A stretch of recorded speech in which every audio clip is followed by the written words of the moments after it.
Napagkasunduan sa Bicameral Conference Committee na iurong sa October 13 ang parliamentary election ng Bangsamoro Autonomous Region in Muslim Mindanao o BARMM. Ayon kay Senate President Chis Escudero, yan ay para masigurong malinis at payapa ang pagsagawa ng eleksyon doon.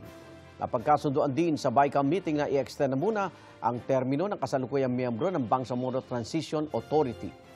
Hindi naman lumagda sa BICAM report si Deputy Minority Leader Mujib Hataman na kinatawan ng basilan na bahagi ng BARMM. Anya kung gusto raw ng kapayapaan, dapat hayaan mga taga Bangsamoro na pumili ng kanilang mga leader sa eleksyon sa Mayo. Para maging ganap na batas, kailangan muna ang pagtibayin ng plenaryo ng Senado at Kamara ang BICAM report at mapirmahan ni Pangulong Bongbong Marcos. Igan, mauna ka sa mga balita, mag-subscribe na sa GMA Integrated News sa YouTube para sa iba't ibang ulat sa ating bansa.